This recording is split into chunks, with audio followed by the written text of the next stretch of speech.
seems like that road one way train.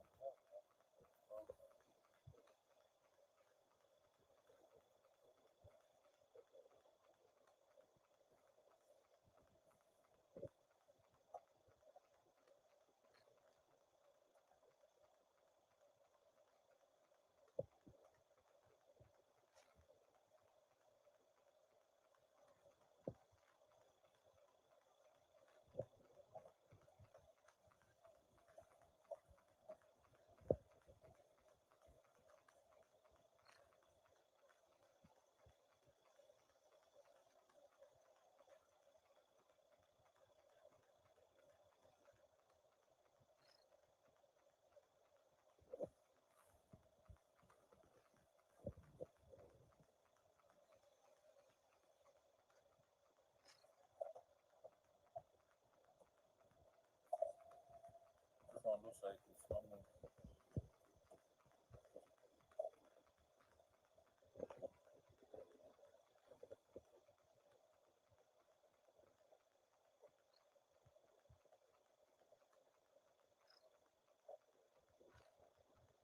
See how it goes, man. All over the place. All over the place. Some of them are standing up. It looks like maybe the trial is closing and they are trying to move out. I've seen them standing up in one of the vehicles.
Looks like the vehicle is disabled. You want to take to your left. I'm not sure the front vehicle is working. Okay. So this is the back end of the court. We're just going around and around to show you how militarized this place is today. This is the trial of Nnamdi Kanu. Wait a bit, there are some people here hanging out and we don't know who they are. They might be protesters. And,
massive gridlock around the federal high court in Abuja, and a lot of police activities, a lot of abuse of people who have come here today to witness this trial. They were not allowed to go near the courtroom, and police is carrying out assault, harassment uh, of innocent persons or even infected persons that have come here to watch this trial today.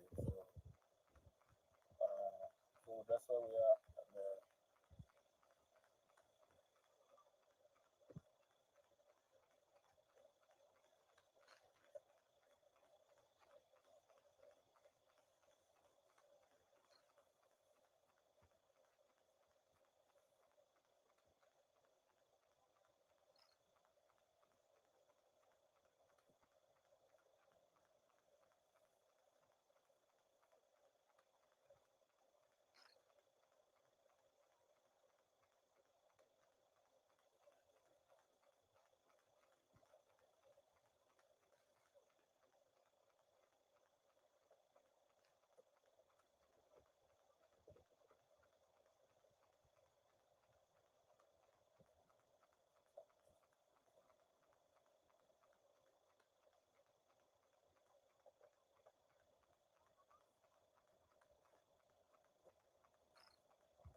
going on to that.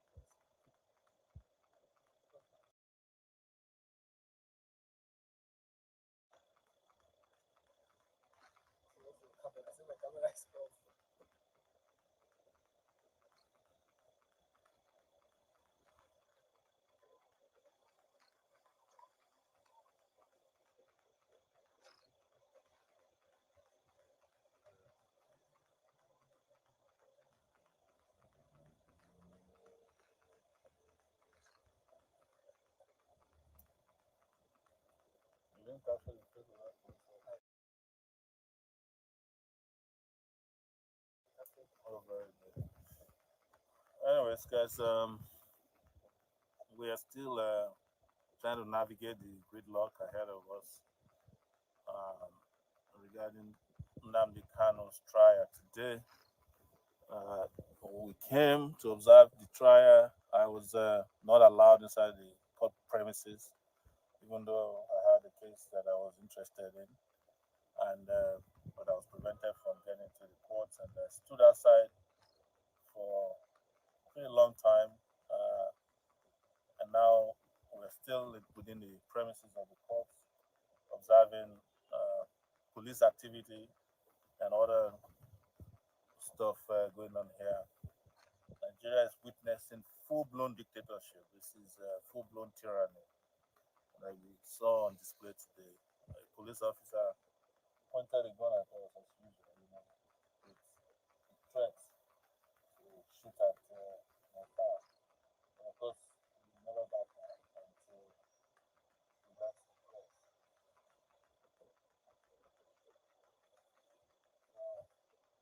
We kept we keep this going, and we'll keep you updated as things evolve.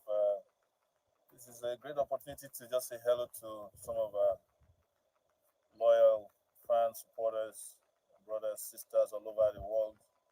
Just say this is a good afternoon from Abuja.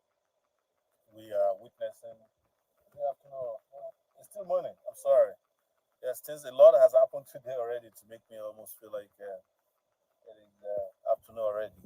So it's still morning, and Nnamdi Kanu is one of within the premises of the Federal High Court in Abuja, where the trial is ongoing.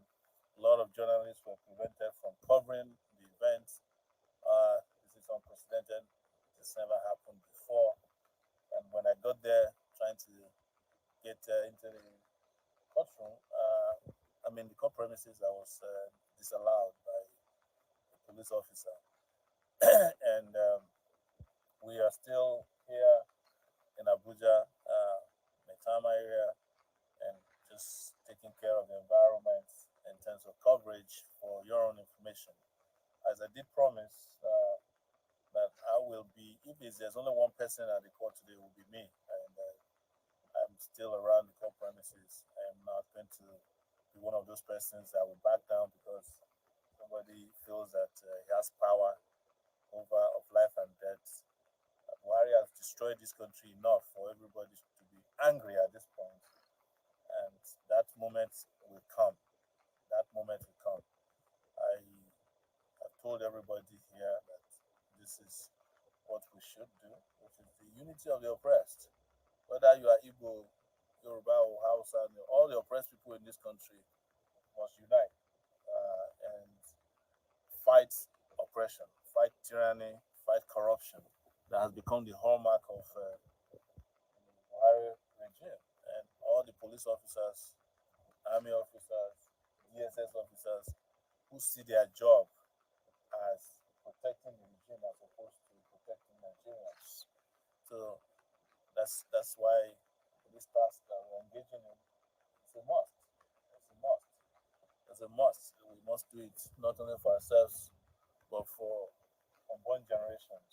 And that's where we are, guys. We'll provide you more images if we find. There's a siren coming behind us. Looks like it's one of the very important vagabonds in power. So it could be another police. Anyị na-emezi njem ka anyị jezie dịka anyị si kwubu na mbụ na dịka ọ na-aga a ga na-atụgharị ọnọdụ ugbu a anyị atụgharịagwo ọnọdụ maka ndị nta akụkọ enweela ebe ọzọ ha nọ ebe anwa ka anyị na-aga ugbu a ka anyị gasokwalụ ndị otu anyị ndị ọzọ nọ ị na-anya ife na ndị nọ anyị n'iru bụ ndị AIT nakwa ndị ụfọdụ ndị ọzọ nakwa ndị ogbo anyị ndị BBC News Pidgin nọkwa ebe a ọ bụ ofu onye nta akụkọ ha ka ndị DSS na-bụlu ekwentị o ji agbasa ozi mana ha mechakwa nyechi ya maka mgbanwe ọsọsọ ya nọ n'iru ebe anwa agbasa ozi ugbu a anyị na-agazi ka anyị nọ maka ọ dị ka anyị nwapụ ndị bụ ụzọ wee bịa mere ji chute anyị aka ugbu a anyị ga-agazi ka anyị na ndị nta akụkọ ndị ọzọ nọkọrọ ka anyị na-afụkwa n'otu o si aga ụkwanụ na-ewetala unu etu ya bụ ihe si aga. We are pushing our equipment from one visit to another. Ị na-anya nta akụkọ n'ebe a bụrụ ezigbote ibu ọ bụrụ ọdụ nke ofu onye nke o ji bụrụ mmadụ atọ nke o ji bụrụ mmadụ anọ ndị nta akụkọ juru ebe a o si aga. Anyị ga-anọteda obere aka ka anyị nọrọ ebe okwu ndị ọzọ ama na-adabanye n'okwu anyị na-ekwu.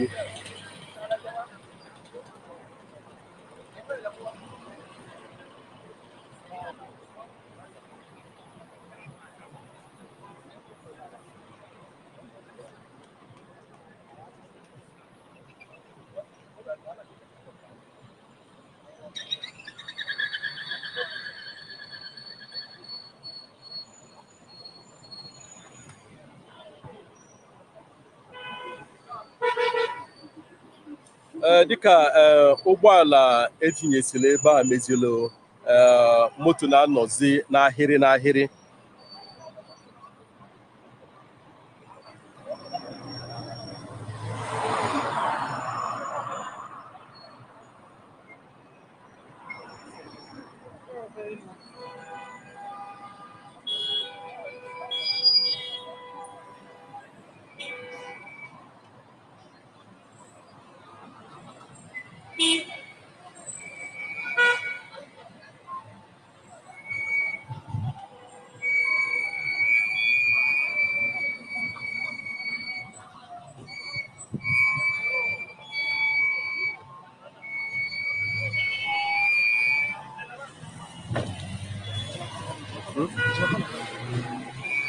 Okay, ugbu a anyị afụla na ọkaiwu Nnamdi Kanu bụ Maazị Ejimakor abịala.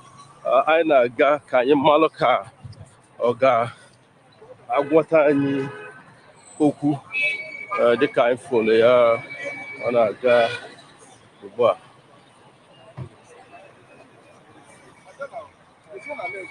Yeah. Ọ nọ n'ime okay. Ọ na-abazi oge ya bụ ụgbọala bụ Maazị Ejimakọ dịka ọ bịara ugbu a ọ na-abazi n'ụlọ ikpe anyị akwudeghị ya ọsịsọ ka ọ gwa anyị okwu ugbu a, mana ọ na-abanyezi na ya bụ ụlọ ikpe dịka ikpe na-aga n'ihu tata.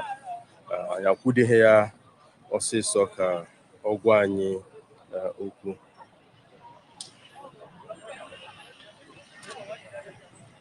Enekwa anya ife na ọtụtụ ndị ọkaiwu abịala ebe a tata maka okwu a. Anyị na-enekwa n'anya na ha nwere ike gwa anyị okwu ya bụ na anyị kwudoro ọkaiwu Ejimakọ ọsịsọ ọ kara ịgwa anyị okwu, mana tupu anyị lụọ baala na ụgbọala ya wolu gawa ebe ọ na-aga.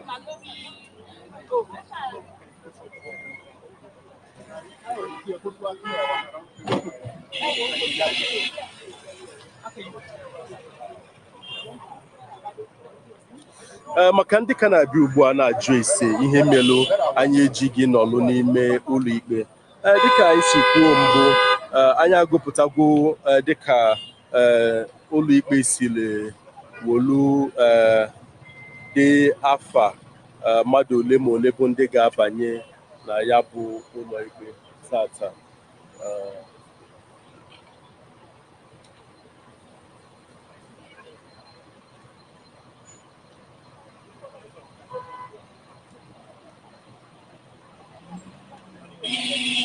Dịka isi kwuo mbụ, nchekwa zuru oke ebe a. Ndị uwe ojii, ndị DSS na ndị ọzọ gbachiri ebe niile.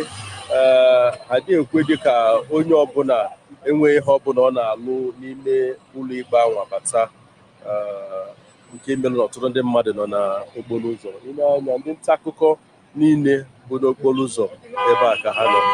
Anyị kwukwuru ya mbụ, ile anya ife ha bụ ndị nta akụkọ si ebe niile n'ebe a. Ana o nwere onye ọbụla ji onyonyo a na-ekwe ka ọ baa ime ebe anwa. So nta akụkọ ndị nke ekwere ha banye bụ ndị ị ga-eji ndị ka mmadụ 10 na ọ bụ ha bụ ndị asị na ha ga-abanye. Adịghị ekwe ka onye ọbụla jiri onyonyo banye ebe anwa. Gaghị eji onyonyo. Ile anya fụkwa ndị nta akụkọ ndị ọzọ ka n'ebe anwa ka na-achọ ka ha nweta ohere, mana ọkwa ofu okwu anwa ka a na-ekwu. Ilu ebe anwa ajụọ gị ma afa gị adị na akwụkwọ ha dere. Ya bụ na afa gị adịrọ n'akwụkwọ anwa, ịma na ị ga-abanye n'ime.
dịka anyị na otu ọkaiwu Nnamdi Kanu kwuru okwu ugbu a, ọ bịara n'onyonyo mana ọ sị na ha dị njikere maka ikpe a ha na-abịa ikpe taa, na ha nwekwana olileanya na ha ga-enwe mmeri. Ọ ya bụ ihe ọ gwara anyị sọsọ. Ịma dịka ikpe na-aga n'ihu, onwe ọtụtụ ihe adịghị ekwe ka ndị ọkaiwu kwuo banyere ikpe anwa ha nọ n'ime ya, maka ha kwuo ihe ole ma ole ma ihe agha o nwere ike o bute nsogbu ma o nwere ihe bekee na-agọ ya, nke mere o ji gwa anyị na ọsọsọ okwu a ka ọ ga-ekwubede na ha dị nkwadobe maka ikpe ha na-abịa taa, na nwekwara olileanya na ha nwere ike merie na ya bụ ikpe tupu taa na-agụcha.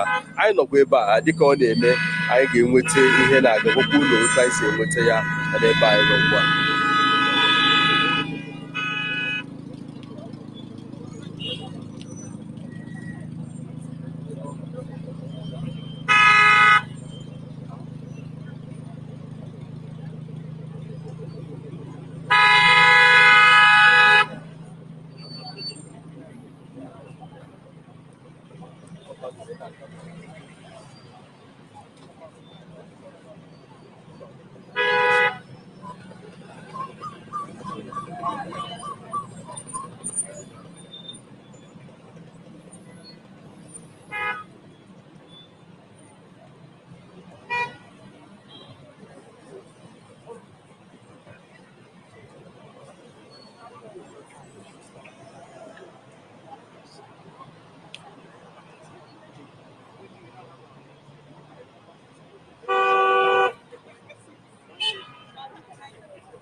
Ugbu a kpachi dịzi n'okporo ụzọ ebe a, maka ịna-anya n'ihu, ka m gosi unu na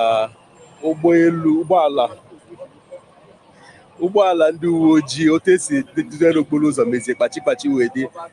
Ụfọdụ ndị na-abanye n'ụlọ ikpe kpachipụrụ ofu ebe, ọ bụzi sọsọ n'etiti ka ndị mmadụ zizi agafe. Dịka ọkwa ugbu a ka m si gwa unu mbụ, ọ bụ sọsọ mmadụ 10 bụ ndị nta akụkọ ka anyị ma ekwe ka ha banye n'ime ụlọ ikpe. Sọsọ mmadụ 10, onwekwena onye ọbụla bụ onyonyo ekwelu ka ọ banye. Ọsọsọ mmadụ 10 anwa na ụlọ nta akụkọ 10 bụ ndị ekwe ka ha banye n'ime. Anyị nwa n'ebe a na-ekwu na ekwesịrị ikwe anyị ka anyị nọ na ya bụ ụlọ ikpe kpọmkwem. Anyị na-enekwana anya na tupu amalite ikpe a na a ga-ekwe ka nke anwa mee, maka na emenụghị ụdị a nke a ga-asị ndị nta akụkọ nọlụ n'ezi. Anyị ma na ọ bụrụ ndị nta akụkọ niile ka a na-ekwe ka ha banye n'ime ụlọ ikpe kpọmkwem, mana gburugburu ụlọ ikpe anwa anyị nwere ikike ịnọ ebe anwa, maka na onye ọbụla bụ onye nta akụkọ nwere ikike ịnọrọ ebe anwa, ma ebu onye dịka a na-ekwu ndị bụ court reporter ma ebu gị, mana ndị court reporter bụ nwere ike ịbanye n'ụlọ ikpe kpọmkwem ebe a na-ekpe ikpe. Anyị na-ene anya na tupu ụlọ ikpe ebido na a ga-ekwe ka anyị gafee. Ndị nta akụkọ juru ebe a na-ekwukwe n'uche ha. Ile anya n'ihu, n'etiti onyonyo a ka mmee ka unu fụ ya ọfụma. Ị ga-afụ ndị ju ebe ndị abụcha ndị nta akụkọ ga-alụ ka ha na-anụ ya bụ ọgụ ka ekwe ka ndị nta akụkọ welu baa n'ime, mana mpempe akwụkwọ eji ebe awa ka eji ya bụ mpempe akwụkwọ ọ bụ sọsọ mmadụ 10 nọ n'ime ya.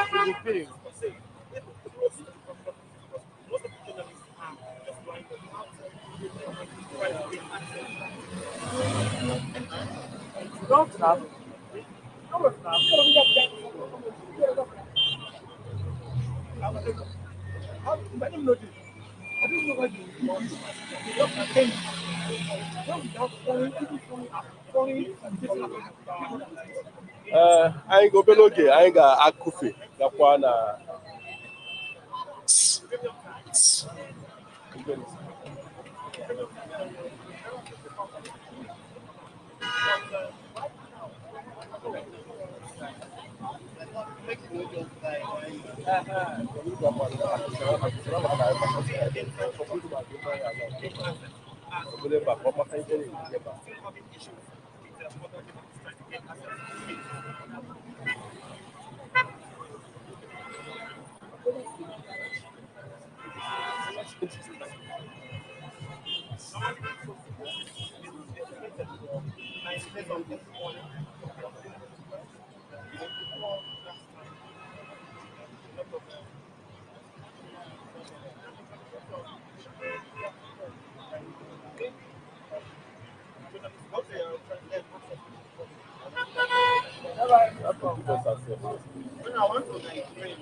Can you message them on the group?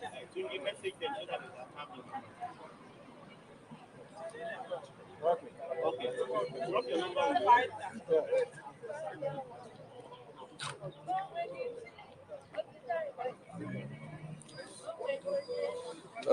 Ịna-anya n'iru n'etiti ebe a bụ ndị nta akụkọ na-agba mbọ ka ha fụ ma ga-ekwe ka ndị nta akụkọ banyebe n'ime ya bụ ụlọ ikpe.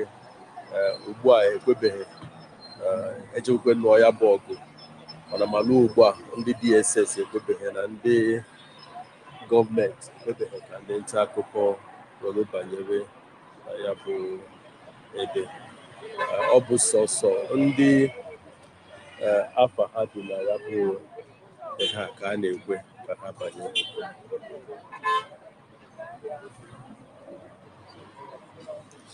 Anyị ga-eme ka anyị jee ebe anwa ka anyị jee solu na-ege ntị ife ndị mmadụ na-ekwu. Hello. Good morning. Oh, and let me see. I'm good if you are good.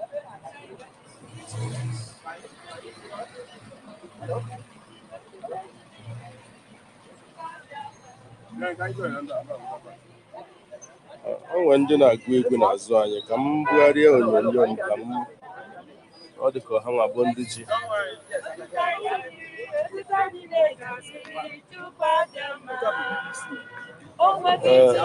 na-afụ bụ ndị bịalụ ya bụ ụlọikpe. Ọ na-adị ka ọ bụ ndị bịalụ nkwado. Biko kedu ndị unu bụ? Onweghị mmadụ otite anyị ga-adịrịrị, onweghị chi otite anyị ga-adịrịrị, onweghị mmadụ otite anyị ga-adịrịrị, otite anyị niile ga-adịrịrị Chukwu abịama. Onweghị chi otite anyị ga-adịrịrị, onweghị chi otite anyị ga-adịrịrị, onweghị mmadụ otite anyị ga-adịrịrị, otite anyị niile ga-adịrị Chukwu abịama. Onweghị mmadụ otite anyị ga-adịrị, onweghị chi otite anyị ga-adịrị, onweghị onye ọbụla otite anyị ga-adịrị, otite anyị niile ga-adịrị Chukwu abịama. Onweghị chi otite anyị ga-adịrị, onweghị chi otite anyị ga-adịrị, onweghị onye ọbụla otite anyị ga-adịrị, otite anyị niile ga-adịrị Chukwu abịama. Onweghị chi otite anyị ga-adịrị, onweghị onye otite anyị ga-adịrị, onweghị chi otite ndị na-agụ egwu bụ ndị bịalụ nkwado Maazị Nnamdi Kanu na ụlọikpe taa. Dịka ozi ọkaiwu Ifeanyi Ejiofor kwuru ụnyaahụ dịka na BBC okwu, ọ sị onye ọbụla bịa ha nọ n'ebe ha nọ gụba egwu, ha nwere ikike ịnọ ebe ọbụla ha nọ. Onweghị chi otite anyị ga-adịrị, onweghị chi ọbụla otite anyị ga-adịrị, otite anyị niile ga-adịrị Chukwu abịama. Onweghị oze otite anyị ga-adịrị, onweghị chi otite anyị ga-adịrị, onweghị chi ọbụla otite anyị ga-adịrị, otite anyị niile ga-adịrị Chukwu abịama. Onweghị chi otite anyị ga-adịrị, onweghị chi otite anyị ga-adịrị, onweghị chi otite anyị ga-adịrị, otite anyị niile ga-adịrị Chukwu abịama. Onye uwe ojii abịala ịgwa ha okwu. Anyị ga-aka anyị nkịtị ntị. Sorry.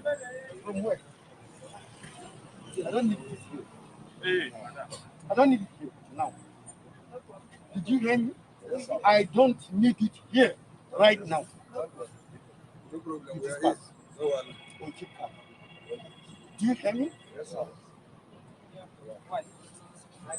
Onye uwe ojii asịla ka akwụsị ịgụ egwu na ọ bụ kama ha n'ọdụ ma ọ bụ ha gbasasịa nke dala bụ na ọ naghị asị ka apụọ mana ọ sị ka ha nọrọ du, ọ ga-abụ na ọ chọghịsị ka ha gụọ egwu mana ọ chọrọ ka o kwere ka ha nọ n'ebe ha nọ. Anyị ga-ajụ ajụjụ. Biko kedu onye chọrọ ịgwa anyị okwu biko? Onwe chọrọ ikwu okwu? Anyị ekwu okwu nwanne. Afọ m bụ Simon Okani, listen from Biafran land. Ihe anyị na-ekwu bụ na anyị nọ ebe a inye nna anyị bụ onye isi anyị Maazị Nnamdi Kanu nwa Chineke nkwado na ihe nwe ọ na-agabiga, na-ekwu na nke nwe ọ na-agabiga n'ime ya na ọ gasị anya na nke a bụ gasị ikpeazụ ya n'ebe aka na o nwere ihe na-eme na o nwere ya akwụsị nwa anyị ebe a na anyị abịago na anyị abịago. Yes. I bịara in solidarity to our leader, Maazị Nnamdi Kanu. I bịara ka onye isi anyị Nnamdi Kanu na ọnọdụ ọnọdụ na-adịghị anyị mma n'ihi na kemgbe ndị ile anyị kpọrọ ya obi adịghị anyị mma. Anyị ji wee bịa ebe a taa ka anyị wee gosi ndị iro anyị na ihe ahụ ọ na-ekwu bụ ihe anyị niile na-ekwu na-ekwu nna onye isi anyị na-azụ anyị anaghị atụ egwu onye ọbụla sọkwara ha mee anyị abịago bụ na anyị abịago anyị kwuru onye isi anyị na-azụ ma n'ụtụtụ ma n'ehihie ma n'abalị and otu a ka Chukwu Okike abịa makwu ya n'azụ otu a ka Biafra ala dị niile kwu ya n'azụ anyị si na enweghị ihe ọbụla ga-eme ya mgbe ha na-egbunwu ya na Kenya ha ga-egbunwu ya na and ha ga-ahapụ ya n'ihi na anyị na-efe Chineke dị ndụ Chukwu Okike abịa ma onye gbọrọ ya ogbugbo oku a ga-eme ka a hapụ ya onye ọbụla iwu ọbụla ọ sọkwara ha gụọ na ihe o mere iwu ọbụla ọ sọkwara ha gụọ onye isi anyị ga-apụta ọ ga-apụta and anyị ga-enweta Biafra anyị ga-enweta Biafra n'aha Chukwu Okike abịa ma English now, English. Yeah. My name is Peter Abasi from Ishalambano local government. I'm the son of a Biafra. So we are here in the respect of Nnamdi Kanu. But we have never seen where someone will be asking for his freedom. It becomes a crime. Whenever a man has a wife in his house and you are treating a wife in a very bad way, he has another girl bringing it into your home and you do not regard your wife anymore. If the wife decided to leave with his kids to his house, I don't think it's a crime. So now, Nnamdi Kanu has let us to know and let people to know that the maltreating that they are giving to us is enough. And we needed what? The freedom. I don't see a reason why they say we should not go or say he will not go. It's not a crime for him to stand. Many has gone for this and he will never go for this. He will stand and witness what others have started.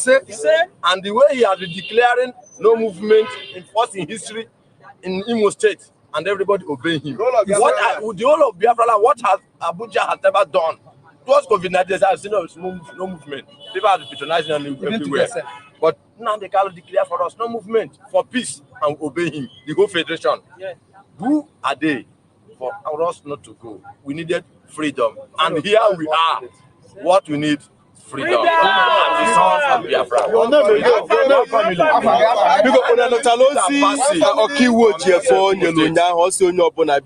Ya nọlụ du achọ n'okwu emere ihe ga-ebute ọgbaghara ọ atụrụ ozi a ka ihu nche maka ozi anwa ozi n'ụnyaahụ. Yes, ozi oziri anyị for that all the very important and all the very mma.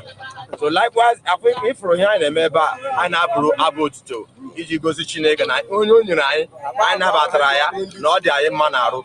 Onye uwe ojii onye ekelebe wee bịakwa ebe a na-asị anyị na ihe anyị na-eme na ọ dịrọ ya mma na ọ laiki ya anyị na-agọ mmụọ ebe anyị na-akpọkwu Olisa nke bi n'igwe bụ onye nyere anyị Nnamdi Kanu ọwụ mmadụ ekere ka nyere anyị nwa ọ Olisa bi n'igwe wepụtara nye anyị so anyị onye ahụ a gwara anyị ka anyị ka na-eme come everywhere down, no fighting, no quarreling, but we are rejoicing and then we'll be angry that here I na talk. Manu ga no eba lu mgbe e mechara ụlọ ikpe ata. I ga na ya ti ya we are go 3 days go take in ebe aka ahụ na amechiri ụlọ ikpe I ga na ya I bịa go the whole federation have go out for Nnamdi Kanu maka ihe a so ka ihe na la azụ for onye chere la azụ ga no here by this time so ọ ga try na mma sorry if I'm one who na ko ka bioma emi go ka bia ba tata no maka Nnamdi Kanu but I no say ba na kwa boy onye police ta say ya ko eba kele ba ya position be ka ge so na I ga no say ba woro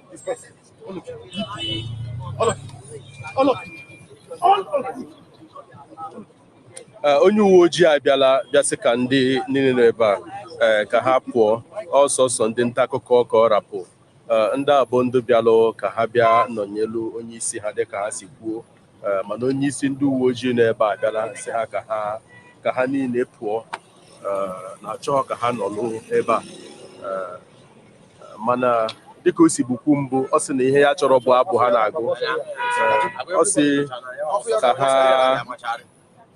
ka ha bụ na-abụ mana ọ nachitekwelu ka anaghịzi na-abụ abụ nachitekwesị ha ka ha pụọ ha na-apụzogazi apụzoga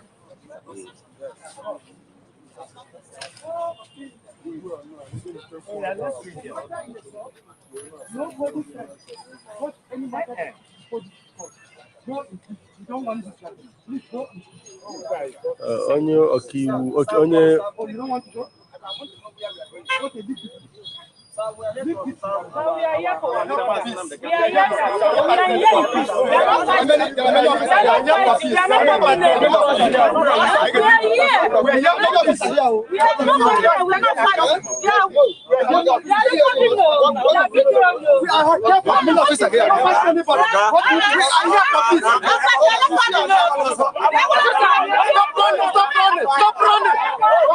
onye uwe ojii ewepụtala egbe ya.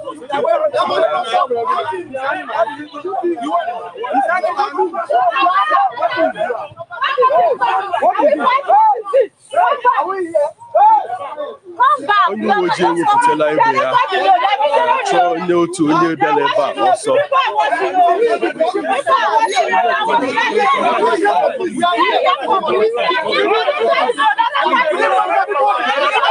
Ndị nọ ebe a na-asị na ha bụ udo ka ha ji bịa na ha bịa ha okwu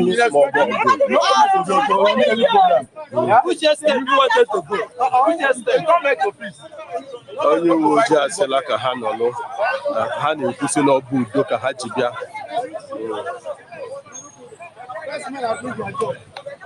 Stop dragging us. We all have our job. Well, not that for us.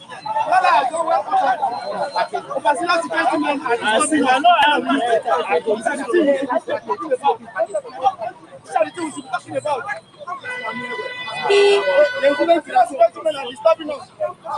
Onye uwe ojii na-ekwu na ya ga-akpọ ndị otu ya ka ọ bịa chụpụ ndị nọ ebe a.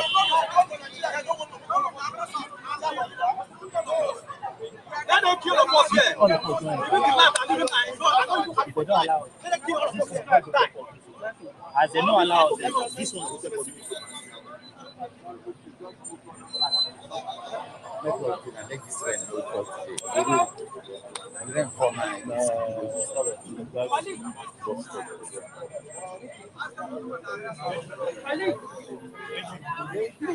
Onye uwe ojii a dị ka ya nwa bụ onye isi ndị uwe ojii bụ onye n'ebe a. O ji ọsọ chụọ otu ndị bịara ebe a sị na ha bịa ịnọnyelu onye isi ha bụ Nnamdi Kanu si ka ha pụọ. Onye uwe ojii a afọ ya bụ Hassan bụ onye n'ebe a. Ọ mịpụtakwala egbe ya dịka ya na ofu onye na-agwọ ọnụ, ọ mịpụta egbe onye awụrụ gbaa ọsọ. Mana ugbu a ndị n'ebe a na-asị ya na ha ọ bụ n'udo ka ha jiri bịa na ha bịa ha nke ọgụ. Anyị ka nọkwa ebe a, ebe unu nọbụ na BBC News Igbo, ebe anyị nọbụ n'ụlọ ikpe nke dị na Abuja.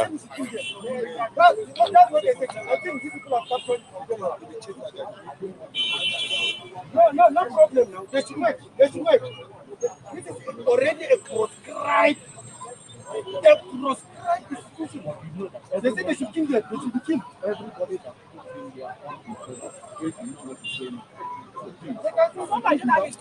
We have some journalists inside. We have some journalists.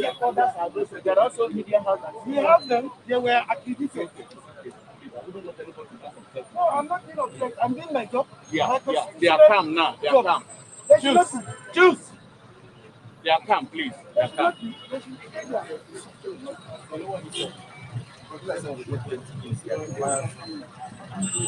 Onye uwe ojii a na-esi ọnwụ, ọ dị ka onwe ndị otu ya ọ na-akpọ si ka apụ.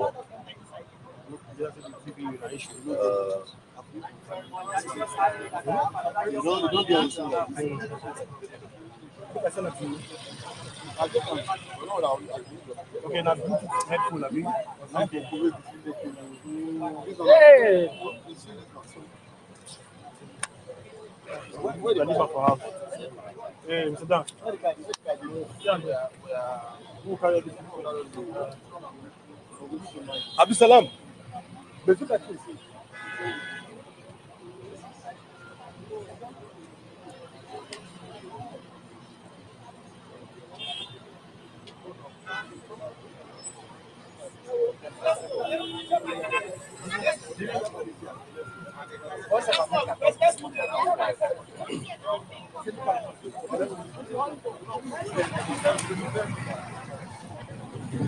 Anyị na-ejezi na onye isi ndị nta akụkọ abịala ka anyị manụ ka ọ ga-emenwu ka ndị akwe ka ndị nta akụkọ ka nkụ ndị nta akụkọ Naịjirịa juru n'ezi ebe anyị jezia ka ga-ekwe anyị ka anyị banye n'ime gaa soro mebi ha na-eme.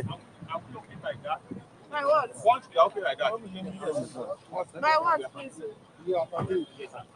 Now that is the leadership statement. If you don't have handicap, if you don't have an identity card like this lady, it's identified. It's not a problem.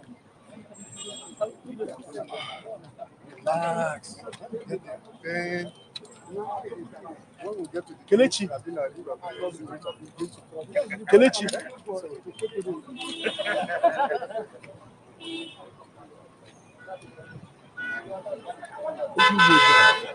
This outside that. Outside that. Ihe o jide mkpa bụ onye uwe ojii a na-akpọ ndị mmadụ.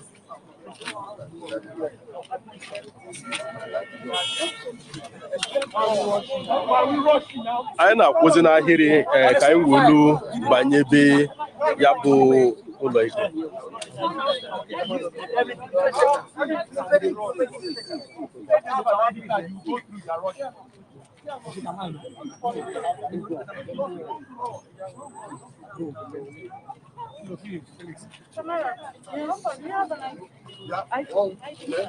There is no live video option on this my Facebook. Can you imagine? Johnson.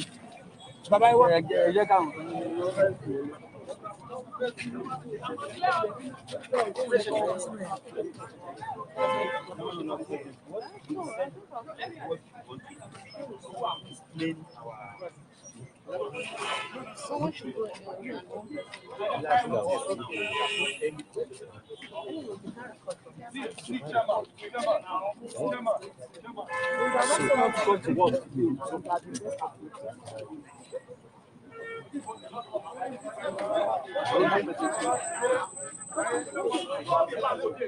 He said that is the condition you can be able to enter.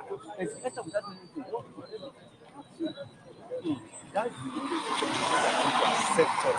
dịka m si kpebie m ga-anọlụ n'iro maka iro a dịkwa mkpa ọkachasị maka ndị bịara ebe a sị na ha bịalụ ndị bịara nkwado dịka ụfọdụ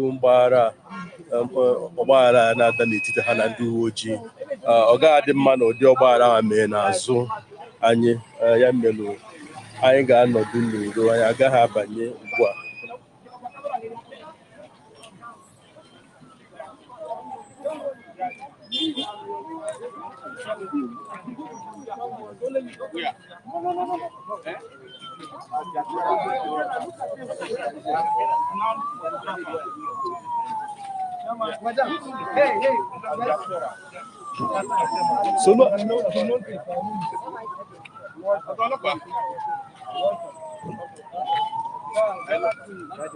Galaxy.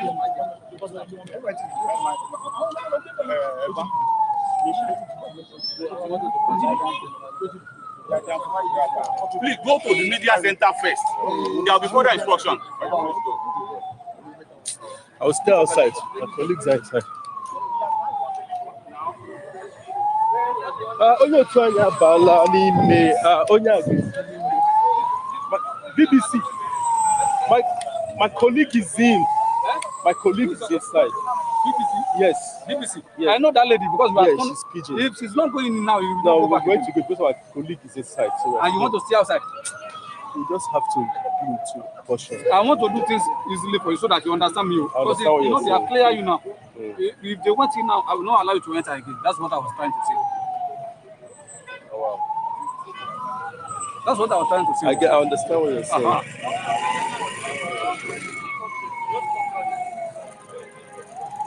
We'll go in with your colleague. If you allow them to go, I have no power to grant you access to enter again. That's why they call you your sister because I saw her. She was the first person who That came in before. Yeah. We just want to capture a little bit of what's going on before we go. Let me call her. Let me call her so we can go together.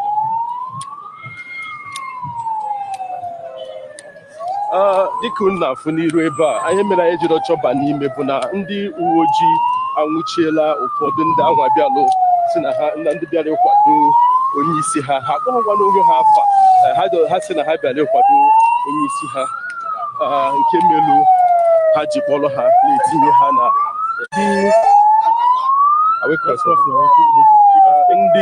ndị a ụfọdụ n'ime ndị a bịalụ na-ekwu ukwe anyị na ha gbachabụrụ ajụjụ ọnụ ndị uwe ojii DSS anwụchiele ha ile anya fụ na ọtụtụ ndị uwe ojii ha karịrị ọtụtụ ụgbọala ebe a anwụchiela ụfọdụ n'ime ndị ahụ ụfọdụ n'ime ha gbara ọsọ n'ọkwa mgbe anwa a na-asị ka abịa ka igwe na ndị nta akụkọ banye n'ime ka ihe a mere maka kemgbe anyị bịa tụrụ ekwero ka ndị nta akụkọ banye oluzia mgbe a sị ka ndị nta akụkọ banye ka abịalụ nwụchie ndị a anwụchilụ ụfọdụ n'ime ha ofu onye n'ime ha bụ onye yi uwe ndị Juu bịa ịna-anya ọtụtụ ụgbọala abụọ ka nkụ ndị uwe ojii nọ ya mmiri ebidola na-ayọ obele mmiri amalitela ịyọ obele anyị ga-eme obere oge ka anyị bakwa n'ime ụgbọala ndị afọ ha na ama ka ga-ekekwe ka anyị baa maka na ihe onye uwe ojii na-agwa anyị ugbanwa bụ ya bụ na ya abagha n'ime na ha agaghị ekwe ka anyị baa n'ime ọzọ mana anyị na-ekwu na ihe a dị mkpa igosi ndị a anwụchiri na ụlọ ikpe anwa dịka anyị fụrụ egwu ka ha na-agụ ka ha gụchalụ egwu anwa onye uwe ojii welu bịa afọ ya bụ AA Hassan bịa sị ha ifekwa ya nọ n'ugwu ebe afọgo m onye uwe ojii maka o jikwa egbe n'aka jiri iwe na-abịa ka mma ka ma ga-adọta ha ka afụ ya ọfụma ọ na-agbadata afọ ya bụ AA Hassan ya bụ onye bịa gwa ha sị ha ka ha si ebe a pụọ ma ọ sị ha kwụsị ịgụ egwu ma ya bụrụ na ha chọrọ ịnọ ha bịa kwụsị ịgụ egwu ndị nta akụkọ wee gbawazie ha ajụjụ ọnụ ka ndị nta akụkọ na-agba ha ajụjụ ọnụ ka ọ bịakwala ọzọ weresi ha si ebe anwa pụọ ozi ka ha si ebe anwa pụọ awoo na-agwa ya na ọkwa n'udo ka ha ji bịa na ha ji udo bịa na ha abịa ha esemokwu na ọ bụ udo ka ha ji bịa lee ya onye uwe ojii a bụ onye nke akpa okpu ndị uwe ojii nke pụrụ iche onye nwa bụ onye a na-atụ mmadụ aka n'ihu afọ ya bụ AA Hassan dịka nsifụ ọ gbọziri ekwentị sizi ndị otu ya bịa kpọkọrọ ndị anwa o nwere ofu onye ya na ya gwụwara ọnụ mmiri o ji mepụta egbe ya o tinyego egbe ya na so ugbuazi anyị ga-emezi ka anyị mara ka aka ga-ekwe ka anyị baa n'ime maka na agwala ya bụ na anyị pụta amakwụkwọ anyị ka anyị nachikwa n'ime ọzọ ejidesịrị ndị anyị fụrụ ejila ebe a dịka m na-agụta bụ mmadụ anọ otu onye nwanyị ka m fụrụ na ụmụ nwoke atọ ka m fụrụ ebe anwa ndị abịakwa nnọọ sị na ha bịara maka onye isi ha bụ inye ya nkwado dịka a na-ekpe ya ikpe mana ihe onye uwe ojii na-egosi na ndị a bụ ndị otu amachila amachi na ha ekwesịghị ịpụta mana ndị a sị na nweghị otu ọbụla ha nụkwara ha kpọrọ afa sị n'otu ha si na ha bụ ndị bịara ịkwado onye isi ha maka ihe na-eme ebe anwa anyị ka nọkwa na BBC News Igbo dịka m na-agwuo n'afọ m Olubulu Chiagozie Nwanwu anyị nọ n'ụlọ ikpe nke ukwu nke bekee kpọ Federal High Court na Abuja anyị ka nọkwa ebe anwa dịka ọ dị ugbu a akpọrụgo ndị anwa nọ ebe a were pụwa a ga-amatazi ụfọdụ n'ime ha gwara anyị afa ha mgbe anyị gbara ha ajụjụ ọnụ ọ ga-apịa ma arụ ịnachiwe n'onyonyo a welu cheta afa ha gwagasịrị anyị kpọkwa ebe ha si otu onye nwaanyị mma kwukwala okwu so na ndị ejide onye nwoke kwa yi uwe ndị ji okwu ihe okwu mana o so na ndị ha jidere aka ugbu a ọ dị m ka anyị ga-anọdụzi n'ilu ebe a onye otu m abaala n'ime ka anyị kewe onwe anyị eke ọ bụkwa na ihe ọbụla na-eme taa na anyị na-enweta ya dịka ebe a bụ ebe ya bụ ihe na-eme taa na Abuja n'ụlọ ikpe ukwu nke akpọ Federal High Court nke ọ bụ ọka ikpe Binta Nyako bụ onye ga-anọ na isi ya bụ mmemme a na-eme tata ọ ikpe nwa a na-ekpe tata. Ọ bụ ya kụọ elekere 9 ka e nwere ike bido ya bụ ikpe.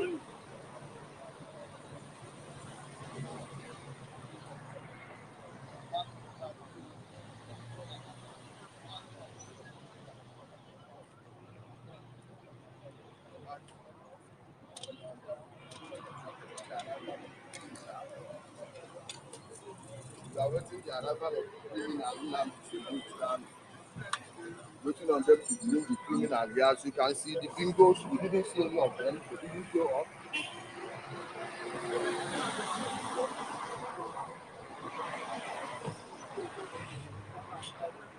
Dịka nke a na-eme ebe a enwerela otu ọ dị ugbu a.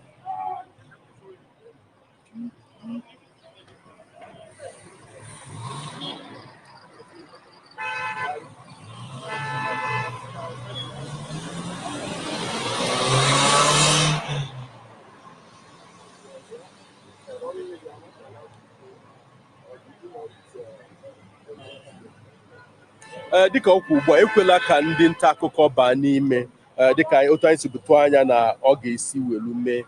Ndị nta akụkọ abaala ime, ndị otu anyị agbapụgo n'ime, amabeghịzi otu ebe awa ga-adị n'ọbụ mgbe ha malitezila ịgbasa ozi anyị ga-amalụ otu ebe awa kwụ. Mana dịka m si kọwaa mbụ, adịghị ekwe ka a nọrọ n'ime ụlọ ikpe kpọmkwem dịka ụlọ ikpe ebe a nọ na-ekpe ikpe, anaghị anọ ebe anwa agbasa ozi, anaghịkwa na anọ ebe ahụ ewepụta ekwentị ma ọ bụ ise onyonyo, adịghị ekwe ka eme nke anwa ma ncha.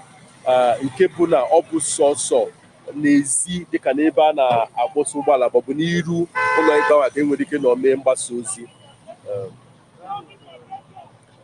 Onye anwa, onye uwe ojii anwa ka nọkwa n'iru ebe anwa. Ofu onye uwe ojii anwa anyị fụkwara mbụ bụ onye chụrụ ndị mmadụ ọsọ. Ọ ka bụ ya nọ n'etiti onyonyo a. Dịka m si kwuo, anyị fụkwara afa ya. Ọ dịghị ekwe ka ndị mmadụ banyezie n'ime.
Yeah, because it's working now.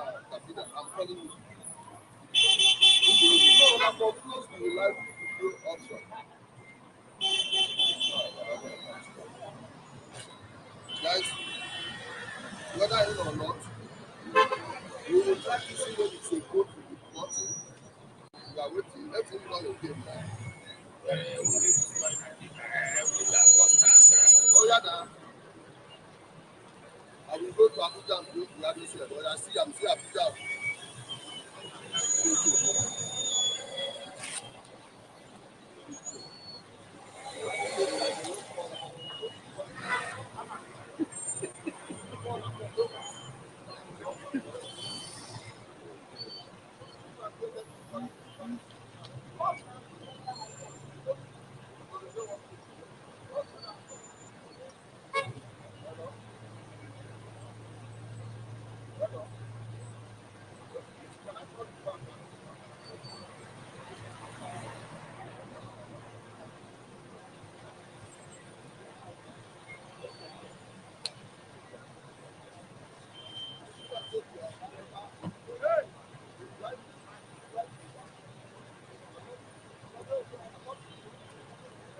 cross over to that side.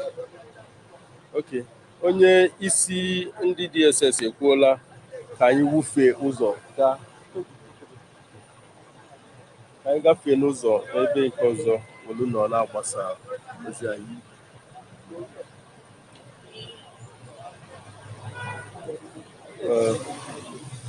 Ọ sị ka anyị gafee ụzọ na chọrọ ka anyị nọrọ n'etiti ụzọ olu na-eme ihe anyị na-eme.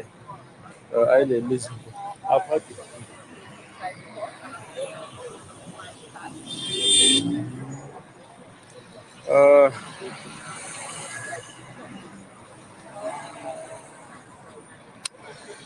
anyị ga-emezi ka anyị gafee n'ụzọ gazie nọ na ebe nke ọzọ welu gbasa ozi anyị dịka ndị okwuola na anyị nọrọ na ogige nke ọzọ welu gazi nọrọ na-agbasa ozi anyị ga-across ugbu a.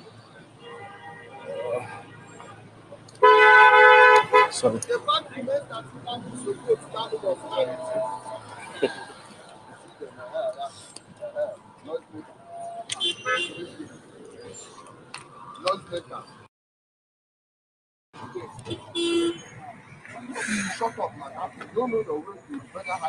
Ka anyị mezigodo ihe ekwentị anyị na dịka anyị si gbagharịa ugbu a, ọ tụgharịrị ekwentị anyị otu o kwesịrị ịdị ka anyị hazikwa ya ka ihe na-aga otu o si kwesị ịga.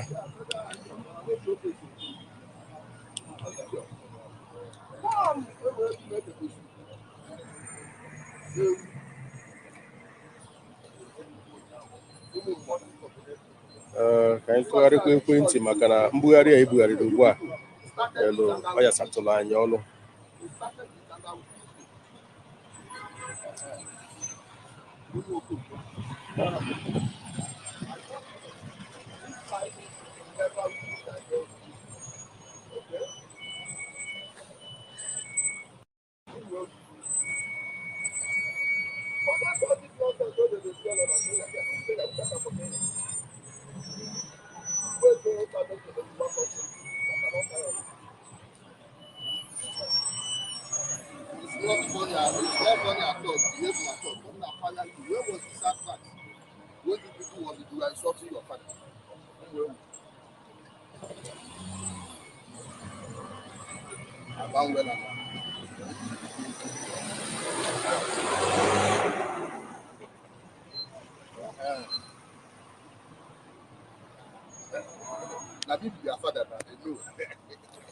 Where they threaten media houses, then the people where they threaten, now when they come here, they so I say jobless man, and you're there watching a jobless man, you sure they give him. Go inside now. I know get clearance. You tell her for president. I don't know how to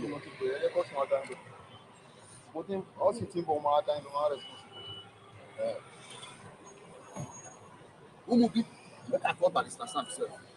Nowhere you pay. Make a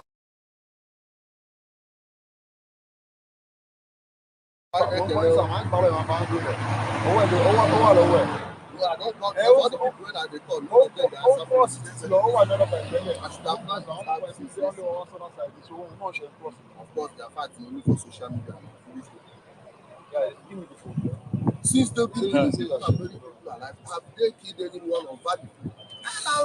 dịka unu ma anyị ka nọkwa na BBC News Igbo. Ebe anyị nọ ugbu a bụ na ụlọ ikpe ukwu nke dị na Abuja nke a kpọrọ Federal High Court, ebe Binta Nyako ọkaikpe Binta Nyako na-ekpe ikpe banyelu onye isi otu IPOB bụ Nnamdi Kanu. Ka ọ kwụ ugbu a dịka ihe anyị fugo taa bụ na dịka anyị bịa n'ụtụtụ alụtere ebe anọ n'ụtụtụ tupu ọ kọọ elekere 7 anyị nọ na ya bụ ụlọ ikpe. Ekwebu ka ndị nta akụkọ banye. Ọ bụ sọsọ mmadụ 10 edele na akwụkwọ ka edele afọ ha n'akwụkwọ nsi ụlọ nta akụkọ 10 ka a kpọpụtara afọ ha wee si ka ha banye na ya bụ ụlọ ikpe gafụ ihe na-eme. Ndị nta akụkọ ndị ọzọ nọzile n'ezi dịka ebe anyị nọ wolu na-afụ ekwu ife ha na-afụ, mana emechazili abịasị ka ndị nta akụkọ banyewezie onye isi ndị nta akụkọ na Nigeria bụ onye bịara bịa kwụsị ya dị ụgwasị ka ndị nta akụkọ banyewezie so ndị nta akụkọ niile banyezi mana anyị nwekpebiziri na anyị ga-anọ n'iro onye otu anyị ga-anọkwa n'ime ewetakwa otu o si aga n'ime ihe mere nke a ji mee otu a bụ na o nwere ndị pụtara ebe a na-ekwu ukwe anyị welu jụọ ha ndị ha bụ asị na ha bụ ndị bịara ịkwado onye isi ha bụ Maazị Nnamdi Kanu dịka asị na ọ na-ekpe ya ikpe a na ha bịara inye ya nkwado ka anyị na ha na-ekwukwa n'okwu ha na-agụ ukwu a onye uwe ojii welu bịa sị ha si ebe anwa pụọ na ya bụ na ha agaghị emechi ọnụ mana emechazi ọ bụrụ na onye uwe ojii apụtakwa ha mechikwala onye uwe ojii amechikwala chitekwe welu si ha ka ha pụọ ofu onye n'ime ha na ya bịa gwọwa ọnụ ka a na-agwọ ọnụ a ọ bịa welu mepụta egbe ya onye agbawakwa ọsọ kpọzie n'ekwentị ndị uwe ojii ji ọkanka ụgbọala wee nwuchie ụfọdụ n'ime ndị a anyị fụrụ dịka ụmụ nwoke atọ na ofu onye nwaanyị bụ ndị ha nwudere ndị ọzọ gbafuru mana anyị ka nọkwa ebe a onye ma jizi ka anyị nọdụ n'iro ka anyị na-ewutekwa ihe a dịka o si aga ugbu a anyị amabeghị ma ikpe amalitela dịka m nwa nọ n'ezi ebe a amabeghị na ikpe amalitego mana onye otu m nọ n'ime ga-agwa anyị nke ahụ o bido mewe mgbasa ozi nke ya ọzọ bụrụ na anyị amabeghị ma a ga-akpọtakwa Nnamdi Kanu n'ihe maka na mbụ mgbe akpọtabụrụ ọ bụrụ na ihe ha kpọtara ezi nzuzo esi azụ wee kpọbata ya kwuchikwa ya ihu tupu agbọdị abanye na ime ụlọ ikpe ahụ mana ya marọ ma taa ma ga-ekwekwa ka nke a mee ma ga-eme ya otu a ọzọkwa bụ na dịka m si kọwa na-ekwe ka ndị mmadụ see onyonyo n'ime ụlọ ikpe kpọmkwem dịka ebe a na-ekpe ikpe nke bụ na ọ ga-apịakwa arụ inweta onyonyo ya dịka abụ mgbe a na-akpọbata ya ma ọ bụ sete foto ya ndị mmadụ ga-enwere ike see foto nwere ike ji nzuzo see ya bụ foto mana dịka anyị nọ anyị ga na-ewetara ụlọ otu o si eme nke ọ bụla info anyị akọọla ya ụlọ ebe anyị nọ ekene m ụlọ. A few of them were actually before the court initially, but according to the secretary, they said they were constitutional. Ọtụtụ ndị nta akụkọ nọkwa ebe a na-agbasakwa ozi ha dịka esi kwuo mbụ ụfọdụ abaala n'ime ọtụtụ abala n'ime ndị nọzi ebe a eburozi ibu andezi mmadụ ole ma ole mana ndị niile nọ n'ime nwere ndị mmadụ ndị nọ n'ezi nwere ndị mmadụ n'ime ọ ya mere ha ji kpebie na ha ga-anọlụ na iro maka na ihe nwere ike ime dịka nke a mebụlụ mbụ anyị gosiri unu na otu ndị onye uwe ojii si bịa chụsasịa ndị n'ebe a mepụtakwa egbe ji egbe chụọ ndị mmadụ ọsọ ma nwụchipụtakwa ndị uwe ojii ibe ya ha nwụchikwa ndị mmadụ were kpọrọ ha pụwa mana anyị nọ ebe a otu ọbụla otu o sila dị anyị ga-ewetara ụnụ na BBC News Igbo afa mbụkwanụ Chiagozie Nwaọrụ. A few of other reporters are inside.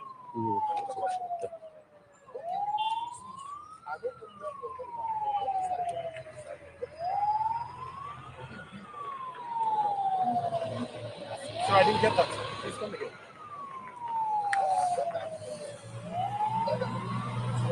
No, not yet. Still trying to reach out to them to know what is actually happening inside the country.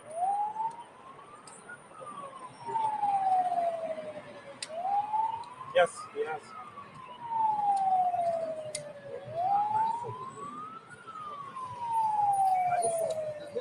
Onye na-ajụ ma anyị agaghị abanwu n'ime akọwagwo m ọtụtụ oge na anyị dị mmadụ ole ma ole bịara ebe ụfọdụ abaala ime maka nsogbu ọgbaghara daa n'ezi ebe a mere mụnwa ji si na mụnwa agaghị aba na m ga-anọdụ n'ezi na ihe nwere ike mee n'ezi mgbe ndị nọ n'ime malitere ịgbasa ozi ha ga-ewetara ihe na-eme n'ime dịka n'ime ụlọ ikpe ọ bụrụ ebe ị ga-anọgide wepụta ekwentị gị ma wepụta ihe onyonyo gị bido mewe osebe onyonyo ọ bụla otu anwa ka esi eme ya na ụlọ ikpe bụ nwayọọ nwayọọ ka eji eme ya nwere usoro eji eme ihe n'ụlọ ikpe ịdakwa n'iwu ụlọ ikpe atụọ gị nga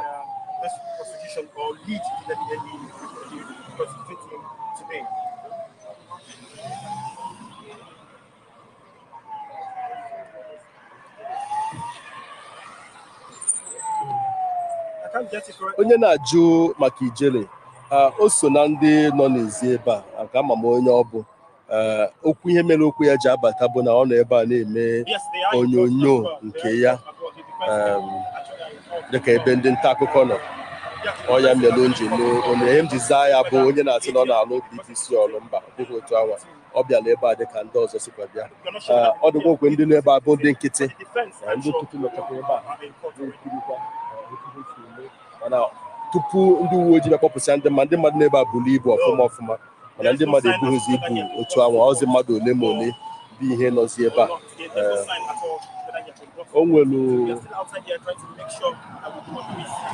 o nwelu ihere na-abịa ka anyị tinyegodo onyonyo anyị n'ihu maka na o nwelu mkpọtụ anyị na-anọ na-egosi na o nwelu ndị uwe ojii ọkankụ ndị uwe ojii na-abịa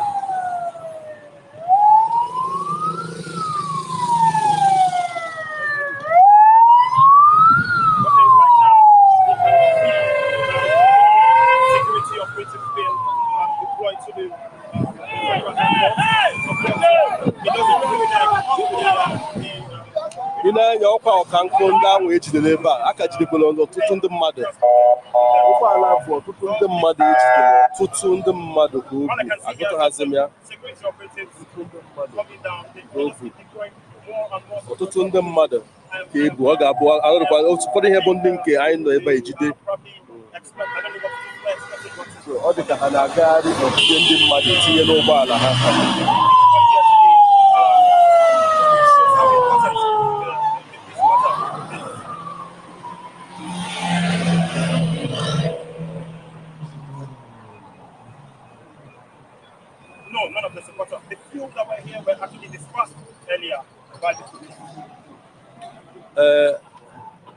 o nwere onye ebu onye batụrụ bụ abụọ Omoyele Sowore bụ onye zọbụrụ ọkwa onye isi ala na Nigeria. We have a case of 5 people who were picked up by the DSS at Nnamdi, or handed over to the DSS by Nnamdi's job. Supposed to come up with it. And of course, we also hear witnesses, which is the trial of Nnamdi Kanu. But as you can see, they have prevented me particularly from entering the courtroom because apparently they are giving them instructions. They even attack me because the police officers there even opened took the pistol out, threatening to shoot. So how so I've been prevented from entering the courtroom. That's what it's happened. So what's your next action now that you've been prevented from entering the courtroom? I'm going to go to my lawyers and have a conversation around that. So we're going to the chambers of our lawyers to discuss that. I'm not the only one. You journalists were also prevented from entering. This is the most despicable thing. Even under military rule, we did not experience this type of repression and the gag of the press. So how do you see this trial turning out today? You know that the trial cannot be fair when the executive branch takes over the judicial branch. That trial can never be fair. So what's your outlook for today? Well, you can see it for yourself. This is not how it is done anywhere in the world. This is very bizarre. We've witnessed the arrest of a couple of people out here who were here basically saying they're here to support their leader. What do you say about that? I didn't notice that, but you saw what they did to me. They were also trying to get me arrested. In fact, they told me that they have instructions to physically attack me, to shoot me. That's what they told us. Yeah. At the event of food, let's see, we know what the case is about. For Nnamdi Kanu, now we have not witnessed. So you can imagine what happened to ordinary people. This happened to me. You can imagine what happened to ordinary people.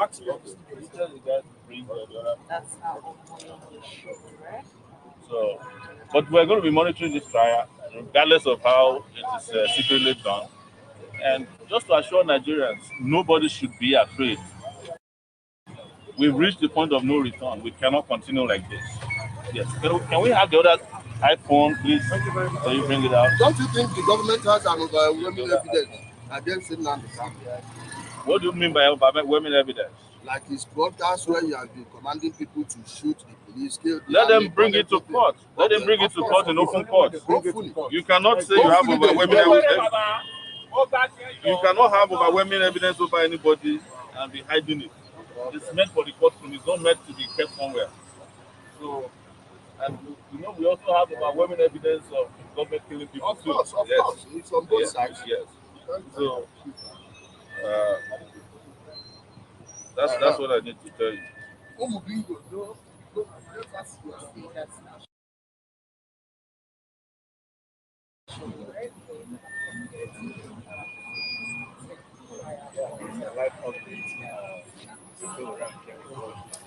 Dịka unu si nụ n'ọnụ Omoyele show ebe onye zọbụla ọkwa onye isi ala Naịjirịa ugbu a ọ sị na dịka ya na-achọ ịbanye na ya bụ ụlọ ikpe ndị uwe ojii ekweghị ka ọ banye. Onye uwe ojii mbụ Hassan bụ onye anyị fụbukwala ugboro mepụtakwala egbe dịka anyị sikwa fụ n'anya oge ọ mepụtala egbe mgbe ya na Sowore na-asọtụ ụka onye asị na ya chọrọ ịbanye nwasị na ọ chọrọ ka ọ banye. Anyị nọ ebe a na-ekiri ihe na-eme n'akụkụ otu o si aga. Ndị nọchazi ebe a bụ ọkankụ ndị nta akụkọ ndị nọbụ ebe a dịka anyị si kwuo mbụ bụ ndị si na ha bịara ịbịa fụ otu ihe si aga. Anwụchigwu ọtụtụ n'ime ha dịka ụgbọala ọnụfụ gbafesara ugbu a ụgbọala ahụ bụ ọtụtụ ndị mmadụ maka mbụ agụbụrụ mmadụ ole ma ole nọ n'ime ụgbọala ahụ mgbe ha si ebe a bụ agụrụ m ụmụ nwoke atọ na ofu onye nwaanyị yi uwe ọcha anyị gbakwala ajụjụ ọnụ mana ka ụgbọala abịa ga tụgharịkwa gbafekwa ọzọ afụzi na mmadụ kazi nkụ ihe m gụtara gafere mmadụ 15 dịka m si gụọ ha n'anya m ka ha na-agbafe nọ n'ime ụgbọala ahụ bụ ndị ejidelu ka ha bịalụ ebe a dịka anyị si kọọlụ unu mbụ mgbe ndị apụtụ ha bịara ebe a na-agụ egwu ajụrụ o nwere onye uwe ojii bụ Hassan bịakwa bịa sị ha kwụsị ịgụ egwu na ya bụrụ na ha kwụsịghị ịgụ egwu na ha ga-apụ ha wee kwụsịzịa ịgụ egwu ya nwapụwazịa ndị nta akụkọ wee gbawazịa ha ajụjụ ọnụ kedu onye unu bụ kedu ihe unu bịara ime ka ndị nta akụkọ na-agbakwa ajụjụ ọnụ anwa ya onye uwe ojii ahụ nachitekwe wolusi ha hapụwazịa otu onye ikorobịa n'ime ha wolu ya sị ọ gịnị mere ha ga-ejipụ na ha nwere ikike ịnọla ebe a ha nọ dịka ndị anaghị achị okwu n'ọnụ udo ka ha bịa ka a na-ekwu ihe a onye uwe ojii awolo mmipụta egbe onye ikorobịa awolo gbagba ọzọ gbapụzịa ka ọ gbatịrị ọsọ onye uwe ojii pụtazịa agbakwa ya ajụjụ ọnụ nwa onye ntakọ jejekwuru ya jụwazi ya sị ya ọ gịnị mere ya hapụ na ekwenye kwụsị ịchụ ndị a ka udo chia owelosie na nsogbu adọ ka ha nọdụ kpọzie ekwentị ka ọ kpọchaziri ekwentị ndị uwe ojii wolu wuchizia ọtụtụ ụgbọala wolu jide ndị nke ha jidelu tupu ewolo pụwa mana ihe mere anyị jiri ọfụchata mgbe anwa ndị uwe ojii dịbịa bụ na mgbe ka asị anyị bịazi abịa banyezie n'ime ụlọ ikpe mana anyị kpebizie na ụfọdụ ndị otu anyị ga-abanye anyị nwa na ọ n'ezi mana ndị banyere ha ga-agagodu ka ha na ndị isi ndị nta akụkọ olokpa n'ime ụlọ ikpe anwa ka ekwu otu a ga-esi welu gbasa ya bụ ozi ma dịka m si kọọlụ ndị na-ajụ ajụjụ ụlọ ikpe abụghị ebe onye ọbụla ọsọlụ o wepụta ekwentị ya welu gbasawa ozi ụlọ ikpe nwere usoro esi eme mgbasa ozi na ya dịka n'ime ụlọ ikpe kpọmkwem adịghị agbasa ozi n'ime ụlọ ikpe kpọmkwem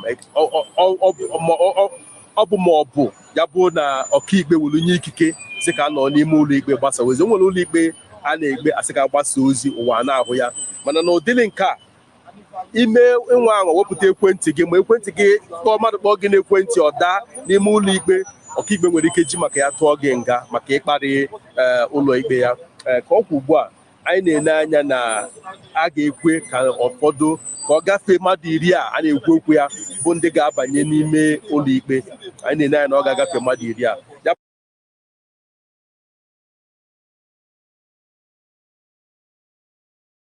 bụ na ọ gafee mmadụ 10 a ọ ga-adị mma ya gafeghịkwana mana ihe anyị ma bụ na ya banyego n'ụlọ ikpe onye ọrụ anyị abanyego n'ime ụlọ ikpe anwa ebe ọ ga-anọzi na-eweli isi ikpe a dịka ọ na-aga dịka m si gbuo unu afọ mbụ Chiagozie Nwanwu nọkwa na BBC News Igbo anyị ka nọ n'ụlọ ikpe ukwu nke akpọ Federal High Court na Abuja ebe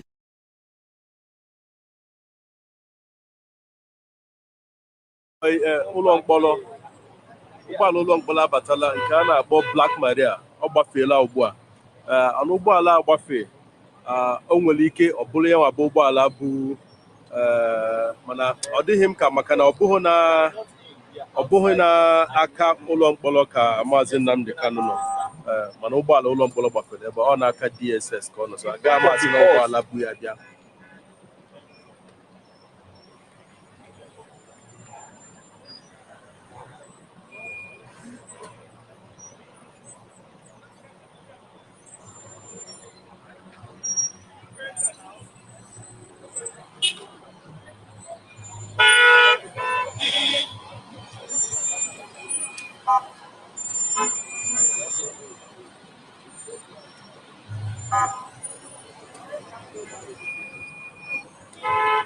Sorry, I was trying to.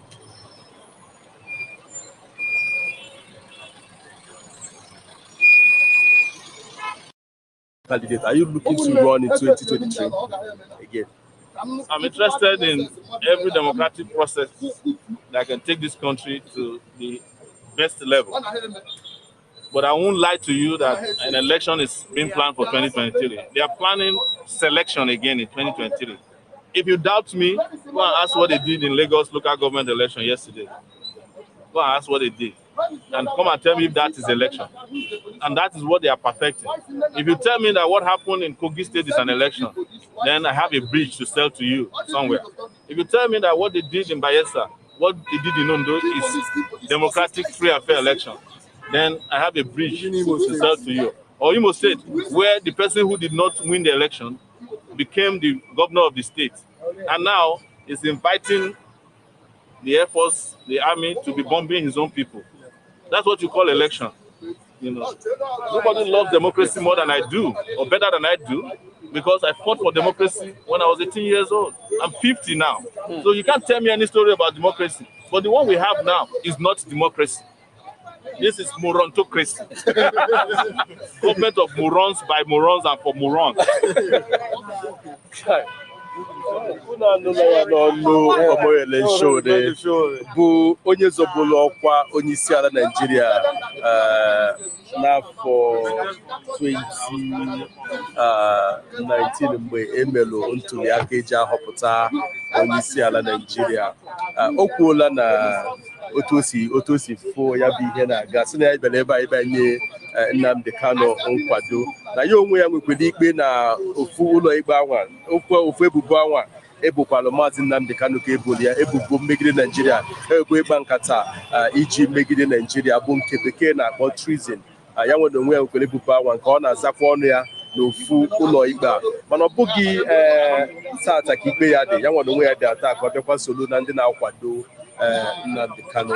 Dịka anyị si gwuo n'ogbugbo, anyị nọ ebe a kemgbe ụtụtụ bụ onye wetara n'otu o si aga n'ụlọ ikpe ukwu dị na Abuja nke bekee kpọrọ Federal High Court, ebe ikpe onye isi otu Indigenous People of Biafra bụ IPOB bụ Nnamdi Kanu na-aga n'ihu maka ebubo na ọ kpara nkata megide Naịjirịa. Dịka ọkaiwu ya, otu n'ime ọkaiwu ya bụ Ifeanyi Ejiofor gwara anyị ụnyaahụ, Ifeanyi Ejiofor gwara anyị na enwekwara ụmụ ebubo ndị ọzọ ọhụrụ atụkwasịkwara ya n'isi bụ nke a ga-etinyekwa ọnụ na ya taa, mana ọ sị na ha dị njikere maka ya bụ ikpe, na ha akwadogo na ha ga-apụtakwa nyere ya aka zalụ ọnụ ya na Obichukwu bụ ihe ga-eme dịka o si kwuo ụnyaahụ. Tata anyị bịara, anyị fụkwara oge ọkaiwu Aloy Ejimakor bịara, mana tupu anyị ekwudo ya ebe ọ nọ, ọ pụọla, anyị enweghị ohere gbaa ya ajụjụ ọnụ. Mana onye ọzọkwa bụ onye ọkaiwu Nnamdi Kanu anyị gbara ajụjụ ọnụ nwekwara anyị sị na ha dị njikere na ha ga-agakwanụ na site n'ike nke Chukwu na ha ga-enweta mmeri. Ọ gwụchaghị ọ gwara anyị. Ihe mere ha ji ekwu okwu otu a bụ na ụlọ ikpe adịghị enye ohere ka ndị mmadụ na-ekwu okwu maka ikpe nọ n'ihu ha. Ọ bụ ihe megidere iwu ụlọ ikpe, agaghị aga n'ihu gwawa gị na-ekwe ihe na-eme n'ikpe a. Enweghị nwe gị na anyị nọ n'ikpe, na anyị na-akwadogo na anyị ga-enwe mmeri, na anyị na-enwe uri na anyị ga-enwe mmeri, mana ma ga-agwa gị ihe ha ji aga na otu ha ga-eji were ihe anwa gawa. Anyị nọkwa ebe a dịka o si aga, anyị ga-ewetele ya unu. Anyị amabeghị ma Maazị Nnamdi Kanu ọbịagwa ụlọ ikpe. Dịka anyị si gwuo ụlọ mbụ, oge a kpọtara ya n'ụlọ ikpe oge elomole gara aga, ọ bụ na azụ ka esi kpọrọ ya bata, nchịkwa ya ihu nke bụ na ndị nọ n'iru ama mmadụ nọ ya nwabụ onye ahụ bịa mara ma otu a ka ọ ga-esi dịlị taa mana anyị ma na ọ n'aka ndị DSS ka ọ nọ anya afụgo ụgbọala ndị ụlọ mkpọrọ nke a na-akpọ Nigerian Correctional Services ma ọ bụ prisons ka ha gafere. O nwere ụgbọala na-akpọ Black Maria nke na-acha ndụ ndụ ebugoli ya gbabe mana ọ bụrụ ha nwa ka ọ nọ n'aka. Unu chetakwa na ndị ọkaiwu Nnamdi Kanu na-asịbu na ha chọrọ ka agbapụ ya n'aka ndị DSS kpọrọ ya gaa ụlọ mkpọrọ maka ha na-akọwa na ọ bụghị n'aka DSS ka o kwesịrị ịnọ na ọ bụ n'aka prisons ka o kwesịrị ịnọ maka na ha na-ene anya na ọ ga-aka nweta ohere hụ dọkịta n'igeleta anya maka ahụike ya karịa n'ụlọ mkpọrọ karịa n'aka ndị DSS mana dịka ọ dị ugbu a anyị ka nọ ebe anyị nọ n'ụlọ ikpe na-elekwa anya.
Anyị ka nọkwa na ụlọ ikpe dịka anyị si kwuo unu anyị nọ ebe a dịka o si aga nke ọbụla mmelụ anyị ga-ewetara ya unu otu o si eme.